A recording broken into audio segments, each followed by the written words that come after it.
Hello दोस्तों, welcome to toppers Galaxy. तो दोस्तों, बहुत बहुत आभार आपका, आप सबका हमारी वीडियोस पे बहुत बहुत प्यार मिला। इस सबके लिए तहे दिल से आप सबका शुक्रिया, जो भी हमारे साथ जुड़े हैं और जो भी हमारे साथ नए जुड़ने वाले हैं। ठीक है, आप लोगों का बहुत सारा प्यार मिला और बहुत सारे हमारे व्यूअर्स के अप्रोच पे हमने हमारा न्यू बैच लॉन्च किया है, TGT English for EMRS batch, है ना। हमने TGT English for EMRS batch start किया है। इस वीडियो में, पर्टिकुलर वीडियो में और आने वाले हमारे जितनी वीडियोस होंगे वो डेडिकेटेड होंगे ईएमआरएस बैच के लिए। एक अलग से हम सीरीज चलाएंगे जो ईएमआरएस का एग्ज़ाम है उसके लिए। जैसे कि आप सब जानते हैं, नेक्स्ट मंथ ही ईएमआरएस का एग्ज़ाम होने वाला है ना। तो अब सारे ही लोग जुट जाइए पढ़ाई में अच्छे से। इसका क्या सिलेबस है, क्या पेपर पैटर्न है, किस तरीके से क्या अप्रोच होनी चाहिए हमारी, ताकि हम एग्ज़ाम में अच्छे मार्क्स गेन कर सकें और अपना सिलेक्शन पा सकें। देखिए दोस्तों, तैयारी हर कोई करता है ना, लेकिन आप कैसे सेलेक्ट होते हैं उसमें थोड़ा सा आप जो अलग चीज़ें करते हैं ना, वही चीज़ आपको सेलेक्ट कराती है। तो ये जो पर्टिकुलर वीडियो है इसमें हमको बताने वाले हैं कि क्या पेपर पैटर्न रहने वाला है, क्या अप्रोच रहने वाला है ईएमआरएस का। आपसे क्वेश्चन जिस तरीके से वो पूछेंगे, क्या अप्रोच रहने वाला है, वो क्या सिलेबस रहने वाला है ना, क्या सिलेबस फॉलो करेंगे, किस तरीके से हम उस सिलेबस को कवर करेंगे। और मैं आपको एक गुड न्यूज़ देती हूँ दोस्तों कि हमारे बैच पे, जो भी हमारा ये बैच है, ये हमारे इस बैच, ये फ्री ऑफ कॉस्ट, बिल्कुल फ्री यूट्यूब पे अवेलेबल रहेगा। जो लोग भी टीजीटी इंग्लिश की तैयारी कर रहे होंगे ये हमारे इस बैच के साथ जुड़ सकते हैं और यूट्यूब पे सारी ही फ्री यूट्यूब वीडियो अवेलेबल रहेगी। वहाँ से देख के वो अपना सिलेबस, हम सिलेबस का हर एक टॉपिक, दोस्तों जितने भी हमारे सिलेबस के टॉपिक्स हैं हम सारे ही टॉपिक को कवर करने वाले हैं, है ना। आप हमारी एक प्लेलिस्ट है ईएमआरएस का, हमारे यूट्यूब चैनल पर जाके वो प्लेलिस्ट देखिए, वहाँ पे हम ईएमआरएस के सारे ही बैच के सारे सेक्शन को कंप्लीट कराएंगे। ठीक है, तो ये जो पर्टिकुलर वीडियो है, इस वीडियो में आप देखेंगे कि क्या ईएमआरएस का पेपर पैटर्न रहने वाला है, क्या सिलेबस रहने वाला है, किस तरीके से नेगेटिव मार्किंग रहेगी नहीं रहेगी। साथ ही हम ये भी देखेंगे कि कितने मार्क्स का पेपर होने वाला है। हर एक चीज़, जितनी भी चीज़ें आपको इंपॉर्टेंट है, एक पेपर स्टार्ट होने से पहले, आप जब भी प्रिपरेशन स्टार्ट करते हैं, प्रिपरेशन स्टार्ट होने से पहले जितनी भी आपको इन्फॉर्मेशन की ज़रूरत है, आप वो सारी ही इन्फॉर्मेशन आपको इस वीडियो में मिलेगी। तो इस वीडियो के लास्ट तक बने रहिए ताकि आप सारी ही इन्फॉर्मेशन ले सकें। ठीक है दोस्तों, तो देखिए ये जो पर्टिकुलर ईएमआरएस की टीजीटी की वैकेंसी है ना, मैं टीजीटी के बारे में बात करी दोस्तों, इसमें टोटल जो है आपका 5660 वैकेंसी है टोटल टीजीटी की हम बात करते हैं तो, है ना। और इंग्लिश में 671 वैकेंसी है ना दोस्तों। इंग्लिश में कितनी है, 671 वैकेंसी है टोटल। ठीक है, और बाकी जो सेक्शन वाइज है, जैसे कि यूआर में 273, ईडब्ल्यूएस में 67, ओबीसी में 181, ऐसे करके वैकेंसी बाइफर्केटेड है, आप देख सकते हैं चार्ट में। ठीक है, अब देखिए दोस्तों, यहाँ पे आपको बताया हुआ है कि म्यूज़िक में भी 320, आर्ट में भी 342, इस तरीके से करके कुछ पर्टिकुलर वैकेंसीज़ हैं, है ना। ये पर्टिकुलर वैकेंसीज़ हैं पर्टिकुलर अलग अलग पोस्ट में, और बाइफर्केट करके भी यहाँ पे दिया हुआ है कि कितनी वैकेंसीज़ हैं। ठीक है, यहाँ पे देखिए जैसे कि सारे ही सेंट्रल गवर्नमेंट एग्जाम का पे ग्रेड यही होता है ना। सारे ही जो भी सेंट्रल गवर्नमेंट की जितनी भी आप देखोगे जो सी ग्रेड की है ना, लेवल 7 मिलता है, सारी टीचर्स को यही पे मिलता है लेवल 7 का। ठीक है, और जो अदर मिसलिनियस वैकेंसी है इसका यही लेवल 6 होता ही है पे ग्रेड, है ना। और देखिए दोस्तों, ये जो आपका एग्जाम है, मोड ऑफ एग्जामिनेशन, ये मोड ऑफ एग्जामिनेशन आपका पेन पेपर रहने वाला है। मतलब अभी तक हम जितने भी आप देखते थे ये ऑनलाइन एग्जाम होता था, है ना। ऑनलाइन एग्जाम आपने अभी दिया होगा, बहुत लोगों ने जेएनवी का एग्जाम दिया होगा, केवी का एग्जाम दिया होगा, है ना। सब ऑनलाइन एग्जाम था, सारे कैसे थे, ऑनलाइन एग्जाम थे। पर ये ऑनलाइन एग्जाम नहीं है दोस्तों, ये आपका पेन पेपर होने वाला है। कैसा वाला पेन पेपर, मतलब ऑफलाइन एग्जाम होने वाला है। कैसे एग्जाम होने वाला है ये आपका, ऑफलाइन, है ना। ऑफलाइन एग्जाम होने वाला है, तो आप ऑफलाइन एग्जाम के लिए बिल्कुल तैयार हो जाइए, पेन पेपर टेस्ट के लिए, है ना। बिल्कुल तैयार हो जाइए पेन पेपर टेस्ट के लिए। ऑफलाइन एग्जाम होने वाला आपका, पेन पेपर मोड पे एग्जाम होने वाला है। ठीक है, और आपके एग्जाम टोटल 120 मार्क्स का रहेगा, है ना, ये भी ध्यान रखिएगा। ऑब्जेक्टिव टाइप रहेगा, जैसे कि आपने दिया होगा पहले सीटेट का एग्जाम दिया होगा आप लोगों ने, है ना। जैसे पेन पेपर टाइप हुआ करता था, वैसे ही पेन पेपर टाइप ही आपका एग्जाम होने वाला है। 120 मार्क्स का टोटल एग्जाम रहने वाला है। ठीक है, आइए आगे डिटेल में देखते हैं हम इन चीज़ों के बारे में। ठीक है, तो बेसिकली ये आपका टीजीटी का सिलेबस है ना। टीजीटी का सिलेबस में क्या कह रहा है, देखिए आप देखिए आपके जनरल अवेयरनेस रहेगा एग्जाम में। ठीक है, रीजनिंग आएगा, आईसीटी आएगा, टीचिंग एप्टीट्यूड्स आएंगे, और बाकी एक्सपेरिमेंट एक्टिविटी बेस्ड जो सब्जेक्ट पैडागोगी होते हैं वो आएगा। ठीक है, एनईपी से क्वेश्चन बनेंगे दोस्तों, है ना, एनईपी से क्वेश्चन बनेंगे। और साथ ही आपके पीईटी वालों के लिए जो खेलो इंडिया और ये सब चीज़ें जो इंक्लूड रहेंगी। ठीक है, उसके बाद जनरल हिंदी के कुछ क्वेश्चन आएंगे, उसके बाद जनरल हिंदी के कुछ क्वेश्चन आएंगे। तो आप इस सिलेबस से ये अनुमान लगा सकते हैं कि ये जेनवी का जो जेएनवी जो अभी एग्जाम हुआ था, है ना, जेएनवी के पूरे पैटर्न को फॉलो कर रहा है ये, है ना, पूरे जेएनवी के पैटर्न को फॉलो कर रहा है। तो देखिए यहाँ पे आप देखोगे जो जनरल अवेयरनेस है, जनरल अवेयरनेस आपका 10 मार्क ले रहा है, ठीक है। यहाँ पर जो रीजनिंग है वो भी 10 मार्क ले रही है आपकी, ICT 10 mark, teaching aptitude 10 mark. तो बेसिकली यहाँ पे आपका 40 मार्क हो जा रहा है ना। क्या क्या, general awareness, reasoning ability, knowledge of ICT और टीचिंग एप्टीट्यूड, ये 4 सेक्शन मिला के आपका यहाँ पे 40 मार्क ले रहा है, ठीक है। और बाकी जो आपका पार्ट 5 है, पार्ट 5 में आपका सब्जेक्ट डोमेन है ना, पार्ट 5 में क्या है, आपका सब्जेक्ट डोमेन है। तो पार्ट 5 भी डिवाइडेड है अपने आप में, देखिए कैसे डिवाइडेड है कि जो स्पेसिफिक सब्जेक्ट है ना, इससे आपका 65 मार्क का क्वेश्चन आएगा, ठीक है। और बाकी के जो 10 मार्क का क्वेश्चन है, बाकी का जो 10 मार्क का क्वेश्चन है, ये किस पे आएगा, ये आपका पेडागॉजी बेस्ड क्वेश्चन रहेगा। मतलब आप जो भी सब्जेक्ट के लिए जाएंगे, चाहे हिंदी, इंग्लिश, है ना, math, science, what ever the subject is, उससे रिलेटेड जो पेडागॉजी होगी उस पर आपका 10 मार्क का क्वेश्चन आएगा, ठीक है। और बाकी जो 5 मार्क का क्वेश्चन है वो किस पे आएगा, बाकी 5 मार्क का क्वेश्चन है वो आपका एनएपी पे पूछ लेगा, ठीक है। और बाकी जो पीटी से, जो फिजिकल एजुकेशन से जुड़े लोग हैं, उनसे लिए खेलो इंडिया और ये सारी चीज़ों से रिलेटेड क्वेश्चन पूछ लेंगे, ठीक है। और बाकी रहा सेक्शन 6, देखिए दोस्तों ये बहुत इंपॉर्टेंट सेक्शन है ना, सेक्शन 6।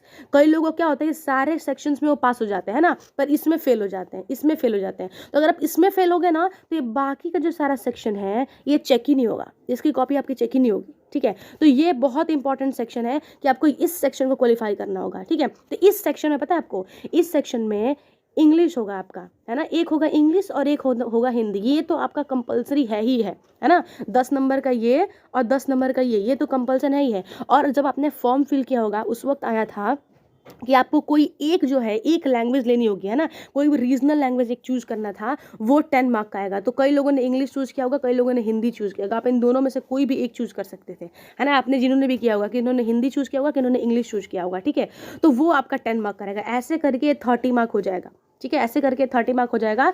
तो पेपर आपका टोटल यहाँ पे आप देखोगे कि 150 मार्क्स का पेपर होगा, लेकिन आपकी जो कट ऑफ होगी वो इसी 120 नंबर में बनेगी, ठीक है। ये सिर्फ क्वालिफाइंग इन नेचर है, ये जो 30 मार्क आप देख रहे हो ना, ये 30 मार्क, ये 30 मार्क सिर्फ क्वालिफाइंग इन नेचर है। लेकिन कई लोग सोचेंगे अरे कोई बात नहीं, हम इस पर ध्यान नहीं देते, लेकिन दोस्तों देखो बहुत इंपॉर्टेंट पार्ट है, अगर आप इस पर ध्यान नहीं दोगे तो आपका ये सेक्शन चेक ही नहीं होगा, ठीक है। ये आपको पास करना ही करना है। मान लो 10 नंबर है, 10 में से आपको 4 नंबर तो लाना ही लाना है।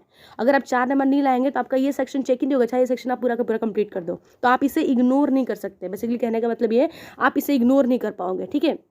ये भी इंपॉर्टेंट पार्ट है, आपको करना ही है, ठीक है। तो आई बात समझ में, बेसिकली हमने क्या देखा कि ये जो सेक्शन है, इस सेक्शन में देखिए ये जो जनरल अवेयरनेस है वो तो कॉमन ही है, सब में यही पूछे हैं। रीजनिंग में कौन कौन से टॉपिक्स हैं, कौन कौन से टॉपिक्स है रीजनिंग में, ये देखिए यहाँ से टॉपिक्स आप देख सकते हैं ना कि रीजनिंग में कौन कौन से टॉपिक्स है।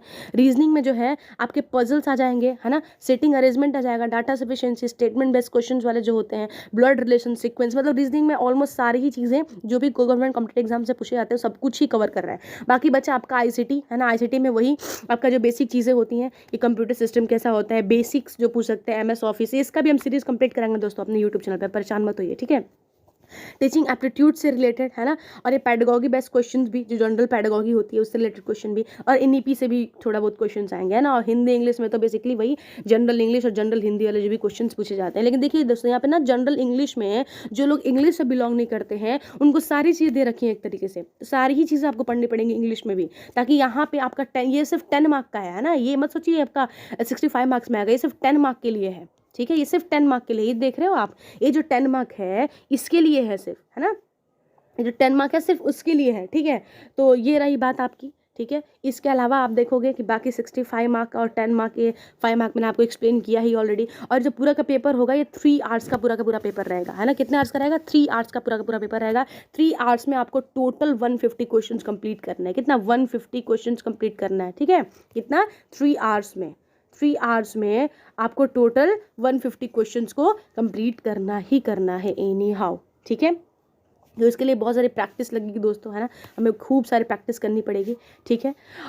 अब आ जाते हैं हम अपना ये टीजीटी इंग्लिश का सिलेबस डिस्कस कर लेते हैं दोस्तों, है ना। क्या है टीजीटी इंग्लिश का सेक्शन, तो देखिए यहाँ पे सेक्शन 1 में क्या कह रहा है। सेक्शन 1 आपके कॉम्प्रीहेंशन बेस्ड क्वेश्चंस होंगे, ठीक है, कॉम्प्रीहेंशन वाले क्वेश्चंस होंगे। ये कितने आपके क्वेश्चंस बन रहे हैं, तो बेसिकली 3 और 4, है ना, 3 से 4 आपका कॉम्प्रीहेंशन पूछेगा। तो कॉम्प्रीहेंशन में ज़्यादा नहीं, है ना, देख रहे बोल रहा है यहाँ पे कि 150 to 250 वर्ड्स के रहेंगे कॉम्प्रीहेंशन, ज़्यादा लंबे लंबे कॉम्प्रीहेंशन नहीं रहेंगे। तो 3 से 4 कॉम्प्रीहेंशन पूछ सकते हैं हमारे सेक्शन 1 में, ठीक है। ये तो हुई सेक्शन 1 की बात। अब सेक्शन 2 में देखते हैं, सेक्शन बी। हाँ, तो बाकी का आपका ये जो सेक्शन बी है ना दोस्तों, सेक्शन बी है आपका रिटन एबिलिटी है ना, सेक्शन बी आपका राइटिंग एबिलिटी है। तो राइटिंग एबिलिटी में देखो आपको बहुत सारी, देखो ये देखने में तो छोटी चीज़ें लग रही है, इसमें बहुत सारी चीज़ें हैं दोस्तों, है ना। इसमें भी देखो B1 B2 B3 B4 करके सेक्शन दिया हुआ है, ठीक है। तो इसमें भी आपसे वो क्वेश्चन पूछ सकते हैं, रिपोर्ट राइटिंग में क्वेश्चन पूछ सकते हैं, आपके आर्टिकल्स रिलेटेड क्वेश्चन पूछ सकते हैं, आपके लेटर फॉर्मल इनफॉर्मल लेटर से क्वेश्चन पूछ सकते हैं आपके, है ना, letter of request, letter of complain, ये सारे ही डिटेल सिलेबस दिया रखा है इन्होंने। इन सब से वो एमसीक्यू फॉर्म में आपसे वहाँ पर लेटर लिखने के लिए नहीं बोलेंगे, उस लेटर का एमसीक्यू पूछेंगे, है ना। जैसे पूछ लेंगे, मान लो पूछ लेंगे कि जब आप लेटर लिखते हो तो लेटर में डेट कहाँ पे लिखते हो, डेट कहाँ पे लिखते हो, तो 4 ऑप्शन दे देंगे, कहाँ पे लिखते हो डेट, है ना, 4 ऑप्शन देंगे, कहाँ पे लिखते हो डेट। तो इस ऑप्शन में से आपको एक चूज करना होगा कि आप डेट कहाँ पे लिखते हो। तो इस तरीके से क्वेश्चन बनेंगे आपके, ठीक है। फिर देखिए यहाँ पे सेक्शन बी हो गया। सेक्शन सी में क्या है, सेक्शन सी में भी दिया हुआ है आपके सारे ही, एक तरीके से आप देखोगे कि ग्रामर पार्ट को कवर किया हुआ है इन्होंने। टेंसेज हो गए आपके, मॉडल्स हो गए, वॉइस, सब्जेक्ट, वर्ब, कॉन्कर्ड, है ना, connectors, clauses, parts of punctuations, sequencing of coherence, ये सारी ही चीज़ें आपकी दी हुई हैं ऑलमोस्ट, है ना, सारी ही चीज़ें दी हुई हैं, ठीक है। अब बाकी इंपॉर्टेंट सेक्शन आता है आपका लिटरेचर का, सेक्शन डी। देखिए बहुत ही इंपॉर्टेंट पार्ट है दोस्तों। सेक्शन डी में आपका ऑलमोस्ट सारा ही लिटरेचर कवर है। देखो शेक्सपियर, हर एक इंग्लिश के एग्जाम में आपको शेक्सपियर तो मिलेगा ही मिलेगा, ठीक है। बाकी रोमांटिक पीरियड, है ना, ये भी इंपॉर्टेंट सेगमेंट है हमारा। 19 और 20 सेंचुरी से रिलेटेड आपके क्वेश्चन पूछेंगे। बाकी मॉडर्न इंडिया राइटिंग्स में, है ना, अनीता देसाई हो गई, विक्रम सेठ, है ना, आपके रस्किन बॉन्ड, आर के नारायण, बुलकानंद, खुशवंत सिंह, इन सभी से क्वेश्चन आएगा, एक ना एक क्वेश्चन सभी से आएगा।